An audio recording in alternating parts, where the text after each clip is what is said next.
الحمد لله رب العالمين اللهم صل وسلم وبارك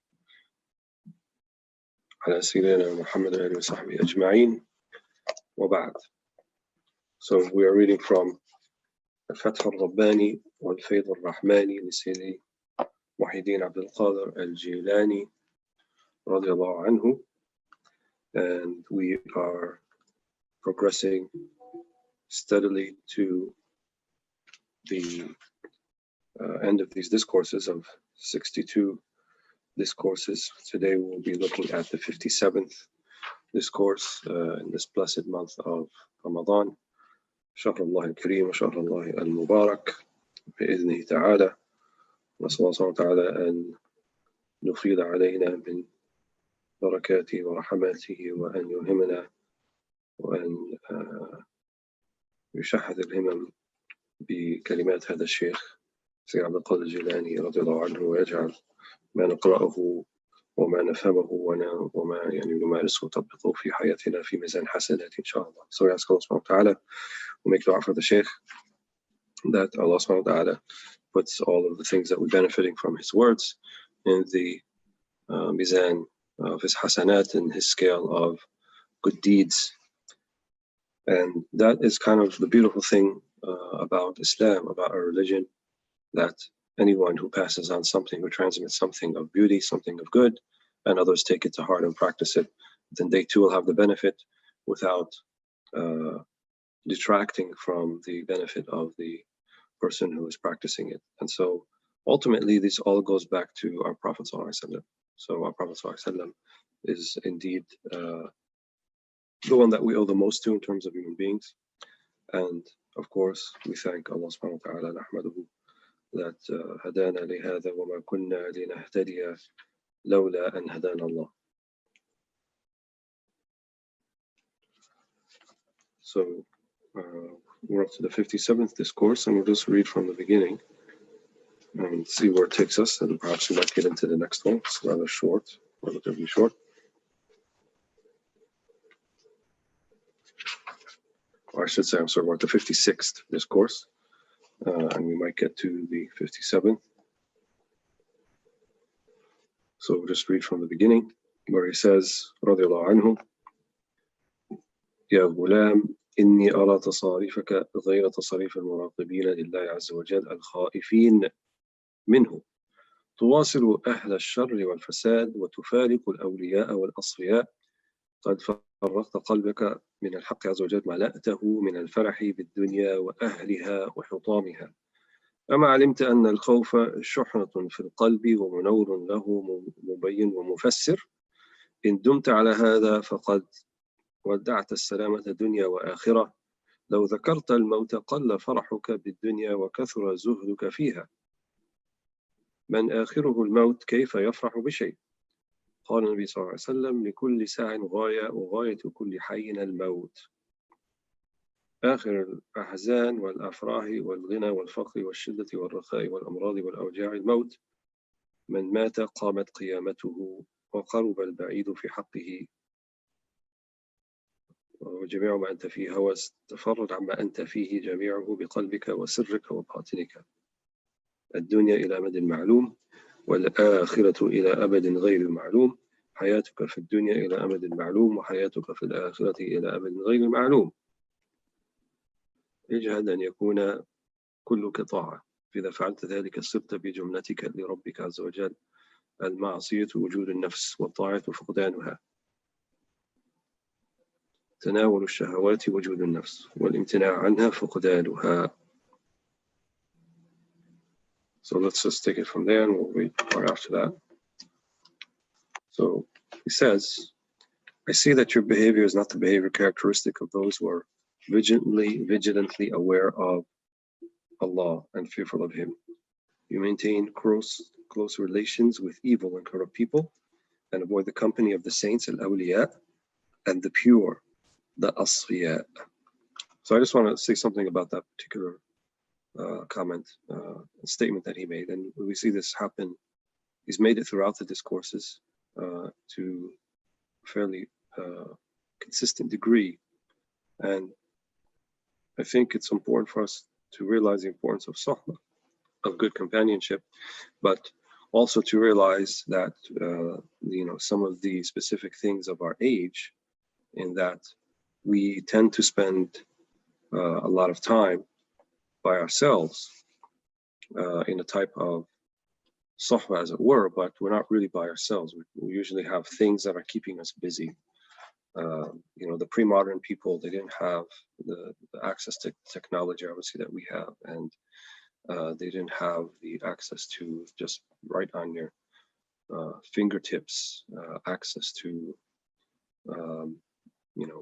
millions upon millions of information and facts and intricate aspects about people's lives and what they do and what they don't do and what color skirt they're wearing today and what they ate for lunch, and especially in our specific time, this is kind of an exponential growth, as it were. And I also just read an article someone had posted about the proliferation of pornography and pornographic sites, and the numbers are mind-boggling in terms of we're talking in terms of yearly views, 33 billion, 33 billion visits to this one particular site, which is astronomical. I mean, the whole globe is 7 billion people, and so that means obviously not everyone on the globe is doing that, but the page views is something that I don't think any other website can rival that, not even close. So when we talk about here, and he says, you maintain close relations with evil and corrupt people and avoid the company of the saints and awliya wal asfiya. I've heard this often from our teachers, that the things that we occupy ourselves with in our so-called free time, such as websites and movies and the like, that it is a type of sohbah, and it can prove to be a great veil between us and Allah subhanahu wa ta'ala, to the degree that if we are kind of just anticipating and waiting for the next episode to come out or for the next post from a particular person that you're following, and your heart then becomes connected to it, and as the Prophet ﷺ said, you're a slave to that which you love. And your love of a thing can make you blind and can make you deaf. And we have to use these things, I think, judiciously. We have to come up with a manner, a way by which we can participate, but in a healthy way. And I'm not saying that we give it up completely. I think that would be very difficult for many. But to use it in a judicious way. I mean, obviously, the technology can be used for much good. Right now, we're benefiting from it. We're talking on this platform that can reach people from all over the globe, and that's obviously a great blessing, a great ni'mah. But at the same time, we have to be vigilant and careful about how we use it, especially now that we're raising future generations, and who knows what this thing is going to look like in 20 years, and to the degree that it's already taken over people's lives to a great extent. So what's going to happen after that? So we ask Allah subhanahu wa ta'ala to make that easy for us, but also keep this in mind, that you are taking these things as your company, right? And constant exposure to, obviously pornography is the worst of it, but also things that are frivolous in nature, things that don't, as we say, tushattituka wa tufarriquka, right? As the Shaykh has mentioned, things that kind of scramble you, right? Tashtit is probably the best word I can think of. They scramble you, and they make you lose focus, and they put you in a position, in a place where it's difficult to maintain focus on Allah subhanahu wa ta'ala. So we want to partake of the things, things that will bring us, all of us, into the focus of God, right?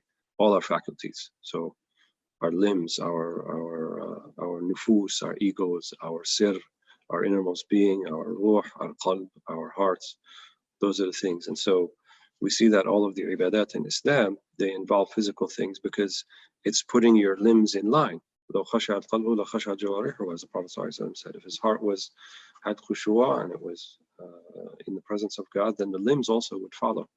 And so we train the limbs, and we also then in turn train the heart, and train the mind, and train the intellect, and it'd be a shame to kind of not to be aware of that and cognizant of that, and then see how that can adversely affect us. So this is something to I think to be mindful of, to be cognizant of. So he said after that, to also have the company of the saints, of the awliya and the asfiya. And it's also important, our teachers told us that there are beneficial things that have been reported that also they serve two purposes. They can be educational, and it can be a sort of tarwih al-nafs. So we know that Allah subhanahu wa ta'ala said in the Hadith Qudsi that إن الله لا يمل حتى تملوا. Allah subhanahu wa ta'ala doesn't get bored until you get bored. So it doesn't mean Allah technically gets bored, but it means that approach your ibadah, approach everything in life with moderation, with balance, and with an eye towards sustainability. So you go in full bore on something and on all in, as people say, but then you can only maintain all in for so long. You need to have a break. You need to kind of vary that. So the things that you choose to find tanfis, right? Things that you choose to find kind of taking a break, let them also be beneficial. And I think especially the more that we do in terms of this with actual human contact, right? With family, with friends, rather than retreating to our rooms, our bedrooms, and turning on a screen, and then kind of following or finding ease and solace in a TV serial or some Instagram feed, or that's less beneficial than actual getting out there and making contact with people. And even if it's just something social, obviously during the pandemic, this is not a ideal situation, but inshallah, as Allah subhanahu wa ta'ala makes it easy for us and gives us respite from this, he knows when that will happen. This is something to think about. And as we go back into the world and we approach people and be with people, I think it's also important that the world is as more in need of da'wah, more in need of people who can lend an empathetic ear and a sympathetic ear than ever. And this is, what we've been made responsible with. Either your ummah al-da'wah or ummah al-istijaba, and we're all one ummah. You're either the ummah that has answered the call of Allah subhanahu wa ta'ala, or you're from the ummah that has yet to answer the call, but the onus is on the ones who have answered the call to relay the call to others. And relaying the call doesn't mean that you set up a da'wah table with pamphlets outside of your university cafeteria. That's a way to do it, but it also means to be with people, and to engage with them, to discourse with them, to listen to them, to let them speak, to let them share things with you when you share things with others. This is the concept of shura that's also found in the Quran, and that the Prophet ﷺ was instructed to do with his Sahaba, even though he was Sahab Wahi, that he receives revelation, and technically all the answers will be there from Allah subhanahu wa ta'ala, but as a principle to engage in وَأَمْرُهُمْ شُورَى بَيْنَهُمْ, right? To have this engage in discourse. So shura means from istishara, from seeking others' opinions and counsel. Doesn't mean you have to practice it or take it as it is, but to engage with people. And in order to engage with people, you got to know where they're coming. I have to understand them. The Prophet ﷺ understood his society. All of the prophets, to the people that they were sent, they were of the people.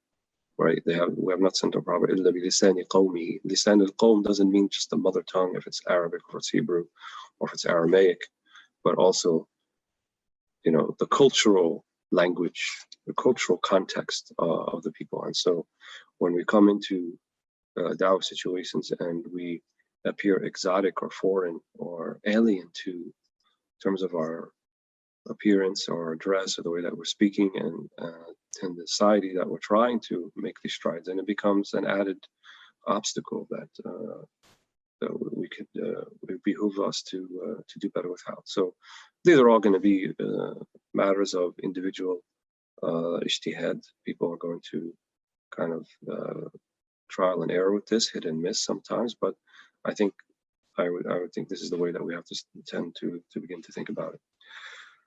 So continue after that. He says, you have emptied your heart of the Lord of truth and filled it with the enjoyment of this world, its people and its vanities. Do you not realize that fear acts as a custodian in the heart, providing it with light and clarity and explanations? If you carry on like this, you will forfeit salvation, salama, in this world and the hereafter. So fear, and we've talked about this before, which is an informed type of fear. It's a fear based upon khashya and khushu'a, two similar words, right? A knowledge-based fear, not a flight or fight sort of fear, but a fear of understanding and of absorbing and mushahada and muraqaba, right? Of witnessing the magnificence of Allah subhanahu wa ta'ala and being ever vigilant, and Allah is vigilant of you.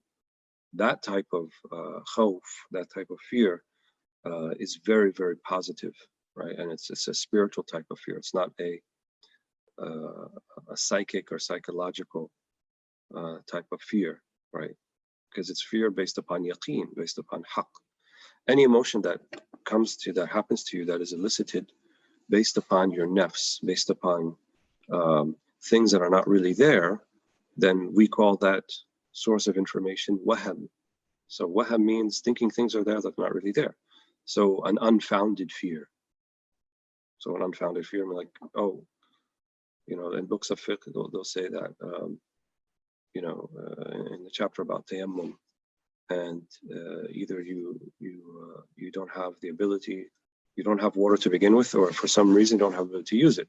So you see a gorgeous waterfall and a lake, you know, beyond 50 meters ahead, but it looks like there's a grizzly bear lurking around there. And so if you have a legitimate fear of the grizzly bear and you believe it's there, then that is cause for you not to go over to the lake and try to make wudu, and you can make tayammum. But if what you see is not really a grizzly bear and it's a rock, right? It's a big rock, it's not a grizzly bear, then we call that's waham, and that's not a legitimate reason. So if you wind up and you make tayammum, then you walk over there and then you say, oh, that was a rock. Then if you still have time within the prayer time, you have to use the water, make wudu, and do the prayer over again, because it was not based upon yaqeen. It was not, or not, at least not based upon sure and sound knowledge. It was based upon waham. So fear that is based upon haqq, that's yaqeen, is a positive thing. We should be afraid of things that are actually there, not things that are not there, or things that are not founded in terms of having a fear of them. So he says, if you carry on like this, you will forfeit salvation in this world and the hereafter. If you would remember death, your enjoyment of this world would diminish and your abstinence from it would increase. Because, you know, it's not worth the time and the trouble. When our end is death, how can we find happiness in worldly things?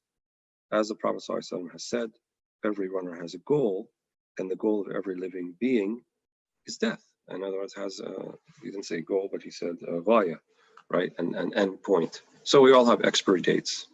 And the expiry date has already been determined. The only thing is we don't know when that expiry date is. So and on the one hand, we seize the moment as it is, and on the other hand, we know it could be the last moment. And so they say that's why the Sufi ibn waqtihi, the true Sufi, is the son or daughter of the time they're in. So they have neither past nor future. Past is finished. There's nothing you can do to go back to that particular moment in past. If there were wrongs committed in the past, then there are haquq in the present. In other words, there's responsibilities in the present that will address things in the past, but it's not like you're going back in time and fixing things. You are doing things in the present to address the damage caused by something you did in the past. So you're not going back to the past and you're not dwelling upon the past. So your remorse is now. It's in present time, but it's about something that occurred in the past, but it's a feeling that you are, inshallah, channeling and galvanizing to inform your present. And then the future is not guaranteed to you. You don't know if there's going to be a future or not. So Ibn al-Waqt means the son and daughter of the time that you're in. Make the most of the particular time that you're in and don't see a moment after that. So tulahid al-anfas, right? You begin to realize and see and keep track of the number of breaths that you are taking.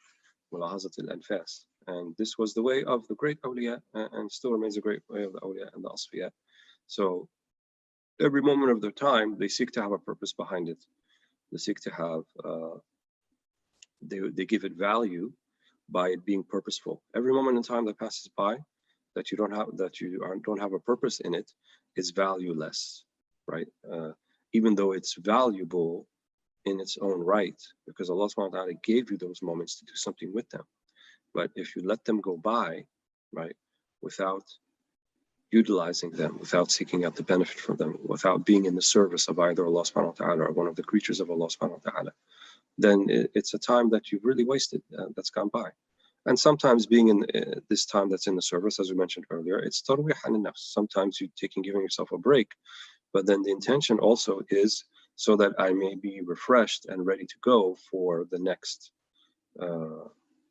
moment, right? And the next thing that I have to be worrying about and taking care of and so forth. So, these are things that we should be thinking about and considering, as the Shaykh is pointing out to us. So he says, death is the end of sorrows and of joys, of wealth and poverty, of hardship and ease, of sickness and pain. When someone dies, he experiences his resurrection. That's his qiyamah, right? Even though it's called the lesser qiyamah, right? The greater qiyamah is whenever all of the souls then, after the blowing of the trumpet, are resurrected. But once you take your last breath, khalas, you're in the afterlife. You're already in the akhirah. Your akhirah has begun in earnest. So people, as we speak, are living their akhirah right now. And you're only one breath away from your point of departure into the akhirah. So what was distant comes to be near as far as he is concerned. So all the things that we're reading about and we were hearing about, now they're all palpable. بَصَرُكَ الْيَوْمَ حَدِيدٌ, as the Quran says. Your basar is hadid, it's piercing, and now it sees things as they really are. All that you are involved in is crazy delusion. You must detach your heart, your secret, your sir, and your inner being, al-batin, from all your present involvements. The world is for a finite term, while the hereafter is for an infinite eternity. Your life in this world is for a finite term, while your life in the hereafter is for an infinite eternity. So هذا من باب العقل. So even just like as a simple logic calculation, what's better? Something that is finite and is not comparable to something that is not finite. And then the non-finite one is degrees of magnitude beyond imagination, better or worse than the finite existence that we're occupying now. And so even if someone was just a complete pragmatist, from a pragmatic point of view, it makes such much more sense to be more focused on something that is everlasting and is longer, obviously, than something that is fleeting, and in actuality, not all that satisfying. The moments of satisfaction are fleeting, right? When Allah says in the Quran, وَاللَّهُ يَقْبِضُ وَيَبْسُطُ وَإِلَيْهِ تُرْجَعُونَ. So al-qabd wal-bast are the fleeting moments of constriction, fleeting moments of expansion. But what's the important thing? وَإِلَيْهِ تُرْجَعُونَ. You are going back to Allah subhanahu wa ta'ala. So returning to Allah subhanahu wa ta'ala is the main thing that we should be ever aware of and never lose sight of. So I think I'll move around a little bit so we can get through this a little bit more quickly. He speaks a little bit down about zuhud and how we can have zuhud in terms of how we partake in pleasurable things. So zuhud is not the idea that you do not partake in anything pleasurable. Right? The Shaykh is not advocating a life of what we call just taqashuf, merely taqashuf. And taqashuf means yani khushuna, everything like to live rough. And many of the awliya did not live rough in the manner that we would think that they did. Many of them had fine clothing. Many of them ate fine foods. Many of them had very nice places to live. Many of them had what we would consider to be great amount of wealth. Many of the Sahaba, the companions, were like that. And so living rough is not the idea, right? You can live rough and still live a vain life. You could be prideful and vainglorious in, oh, look at my simplicity, look at my minimalistic lifestyle. This is something I'm quite proud of. I got myself to this point. So there's still the ana, the I in that. And someone could be surrounded by all of the accoutrements of, what we consider to be luxury and ease and facilitation, but they're utterly not concerned with it, right? They're indifferent to it, which is kind of the ideal attitude. So zuhud really is not whether you possess something or not possess something, but to be indifferent to it in your heart. So not to have a difference in terms of your khushu'ah, of your presence with God, and your vigilance, and your vigilance of His vigilance of you, and your witnessing of the mercy of God and the magnificence of God. None of those things change because you have some dunya, or some of the dunya was taken away from you. Those things should be, immaterial, not important in terms of how we approach our relationship with Allah subhanahu wa ta'ala. And sometimes He may take things away from us to give us something better. And sometimes He'll give us something to also give us something better. So it depends. So, as Ibn Ata'illah Secondary says, perhaps He gives you something to deprive you of something, perhaps He deprives you of something to give you something. And and Ibn Ata also said on the hikmah, you don't reach ma'rifah until you see al-ata fi ayn al-mana, until you see the ata, you see Allah's giving you something, even though it looks like from the outside like deprivation. So sickness and maladies and trials and tribulations outwardly look like deprivation, but inwardly they can give you ma'ani, they can give you things that many nights of even praying Laylat al-Qadr may not give you. Yes, we seek Laylat al-Qadr, and we mentioned the other day that we're actually seeking Allah. That's the main point. But Allah can give you in things other than Laylat al-Qadr. He can give you something in Laylat al-Bala, right? He can give you something in a night of trial and tribulation that you may not even get out of Laylat al-Qadr. Naam, Laylat al-Qadr khayrun min alfi shahr, fil umum. Generally speaking, Laylat al-Qadr is indeed, we believe the Quran is better than 1,000 months in a manner that Allah knows. But that doesn't preclude or obviate the idea that things can be given to us in nights other than Laylat al-Qadr. It could be our Laylat al-Qadr, right? Laylat al-Qadr, a layla of great and immense value. And Allah subhanahu wa ta'ala can give you great and immense value fi layali al-ibtila, in the nights of trial and tribulation. And He can give you great value in layali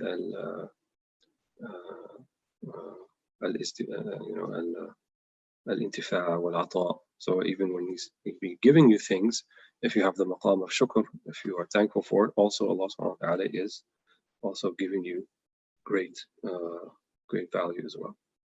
So let me just go to that section. It's on page 362 for those who are following.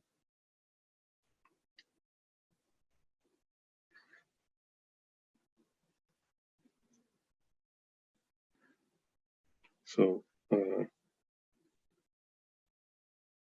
actually the page of 360, bottom of page 361, he says, you must strive to ensure that you are wholly obedient, for if you do this, or he says you are wholly obedience, yani you are the ta'ah, right? Even more emphatic.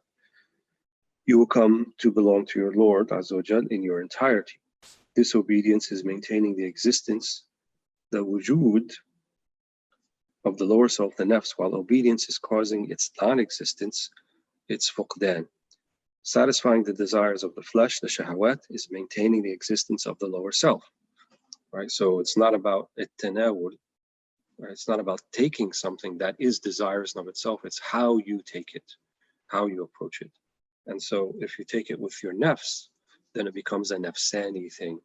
So two people can be sitting next to each other and they're both having, the best prime rib, T-bone steak, and one is eating it with sharih, right? One is eating it with just to, blatantly just to fulfill a shahwa, and the other person is eating it, not so much interested in it, but this is his eating companion who's next to him, and his intention is idkhal al-surur ala akhihi, and he's hoping to give him, to commiserate with him and to make him happy that he's sharing a meal with him. But he's not all that, he doesn't think it tastes bad. He's still eating it, it tastes good, but it's not fulfilling that, nafsani impulse, shahwani impulse inside of him.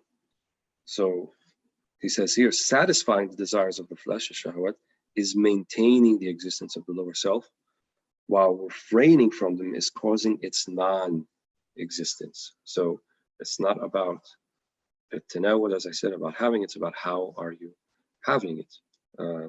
Very famous story of Sayyidina Ali ibn Abi Talib, similar vein, and that in one of the battles, he was fighting the man, and he was about to finish him off, and the man spat in his face. The mushrik, disbeliever, spat in Sayyidina Ali's face, and at that point Sayyidina Ali lowered his sword. He said, I was about to do it for Allah, but now you made me angry. There was a shahwa in it, so I'm not going to do it. So he realized about himself, right, that I'm not going to do it with shahwa. So it's not even the absence of shahwa. It's not the absence of impulse and desire. It's the ability to recognize it when it's upon you, and then having the wherewithal and the fortitude to refrain if that's the impetus, if that's the motivation, and to say, not right now. And we've mentioned this before, that the fuqaha have this ibara, they have this maqula or principle, لا يقضي القاضي وهو غضبان, that the judge should not issue edicts or judgments while they're angry, because they're in a compromised state. Now there's a nafsiyah, there's a nufus, a nafsi thing in him or her, saying, okay, I'm really angry now, so I'm going to give a harsher or stricter punishment to this person than maybe that they deserve. Or maybe my emotional state will not let me see the evidence clearly and objectively, and I might rule incorrectly. And then they extended this to all things. So لا يدرس المدرس وهو غضبان. So the teacher shouldn't teach when they're angry, and so forth. And I would extend that to, you want to have that heart-to-heart conversation with your spouse, or with your child, or with your brother or your sister or someone, or the masjid uncle who's, getting on your nerves. Don't do it when you're in that nafsi state, when you're angry, or you have, something is propelling you other than something that's the most pure part of you. And this is like, it needs tadrib, right? It needs to be practiced and exercised, and ideally under the tutelage of a mentor or a sheikh or older brother, older sister, a wise person who can help you along with this. And then you learn to recognize that within yourself, and then you know when to say stop, and when to say, okay, I feel like this is the more pure aspect of me that is addressing the situation and getting involved and so forth. So he says, you must refrain from desires of the flesh and not satisfy them, except in compliance with the decree of Allah subhanahu wa ta'ala, not of your own volition and craving. Accept such object desires with the hand of abstinence under compulsion and duress. Right? So you feel like, oh, this thing that I have to take part in or eat, I have something bigger that I want to think about, but I feel like I have to because it's the right thing to do at the time, not because I have this overwhelming desire to do so. When it comes to things of the dunya, right, things of the flesh, shahwat. So he says, let the hand of abstinence drag you to accept the object of desire and convey it to the lower self. Abstinence then, or zuhud, is an essential necessity prior to knowledge, ilm, of your condition, of your hala. Abstinence is appropriate in the darkness, and acceptance and enjoyment in the light. Now here he's talking about two different maqams, right? So abstinence and in the darkness of ignorance. Like, I don't know if I'm actually going to seek this thing. Is it my shahwa, or is it my sir, or my ruh? How am I going to this thing? If you don't know, then he said abstinence or and tazhad fi hadha shay is the safer way to go, because you're not quite there yet. And then he says, when this present condition of darkness departs from you, you will see the light. Then there would be nur. So acceptance and enjoyment in the light.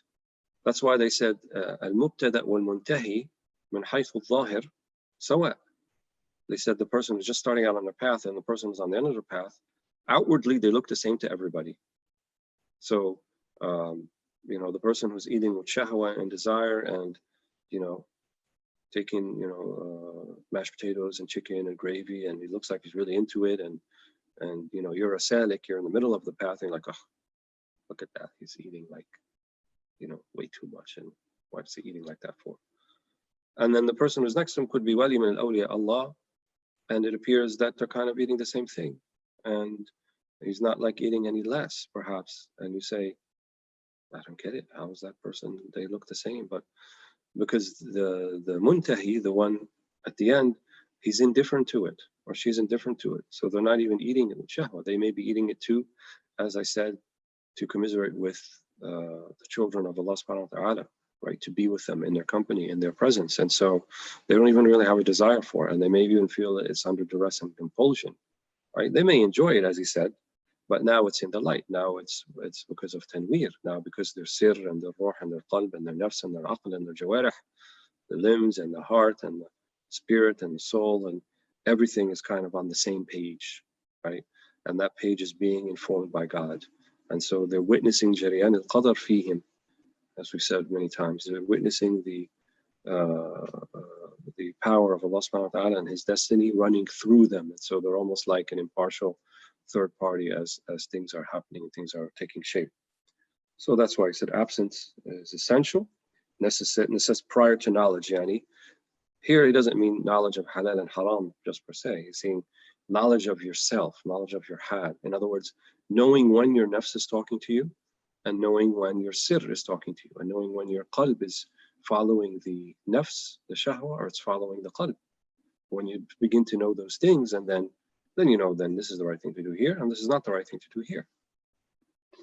So that's why he says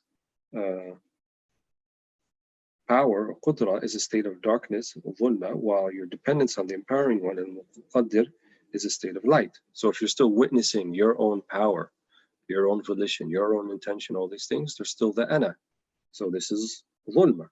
While as your dependence, right, and your complete immersion in the hadra ilahiyya, the presence of God, then this is a state of light, or diya, right? Allah has given you that light. So your first stage is a condition of darkness. Then when illumination, kashf, comes from Allah, and you are firmly established in his presence, you will reach a stage of light.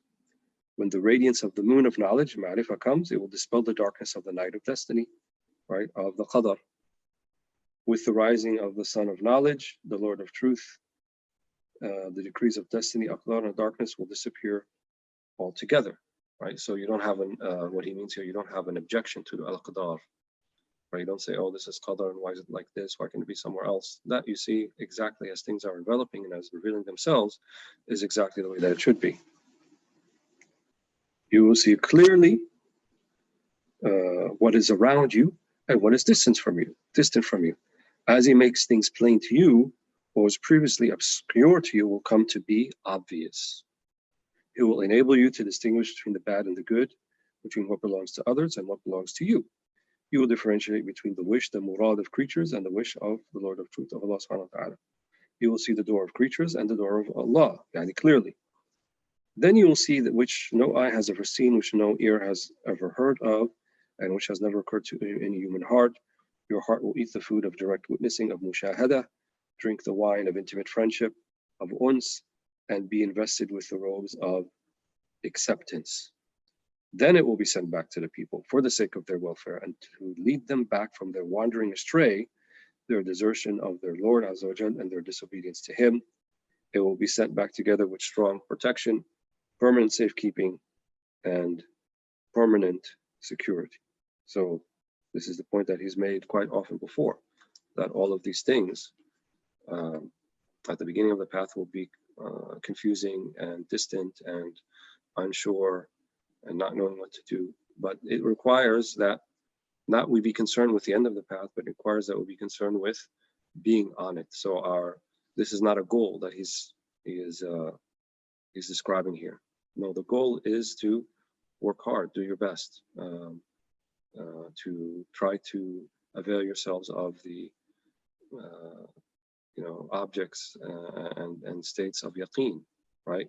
By following the sunnah of the Prophet ﷺ, by zuhud, right, which is something that we have an ability to do, by choosing not to choose, eventually getting to that point. And so if Allah subhanahu wa ta'ala, and we should say when Allah subhanahu wa ta'ala then, sees within you that this sidq, right, this honesty and this sincerity and this ikhlas towards Him, then Allah subhanahu wa ta'ala completes the rest of the way for you. You don't actually take yourself there. Allah is the one who brings you there. And this is what we mentioned in the previous session about mahbubiyah, right? It's not about you being muhib and striving and putting yourself up by the bootstraps and getting there by yourself, but it's by realizing that you are mahbub, and that you are everything you are because of al-mukawwin, because of the divine kalima, kun fayakun, a be, and then it was, and then it is, and then it remains until which point, which time that Allah subhanahu wa ta'ala then decides that it will no longer be. And to kind of live that haqiqah, right? That haqq, that truth and that reality in every moment, in every nafas and every breath that you're taking, then that's the true wilaya. I mean, that's where we want to go. It's not about flying in the air and, even kashfa in terms of seeing what people are thinking or what they're not thinking and knowing people's secrets. No, it's about knowing your secret. It's about knowing you, really knowing yourself, being acquainted with yourself to the degree that now Allah subhanahu wa ta'ala gives you possession of your own actions. And you see when your nafs is talking to you, and you see when something pure like your ruh and your sir is talking to you, and so forth. And may Allah subhanahu wa ta'ala facilitate that for us. And I think just about out of time, so we'll stop here.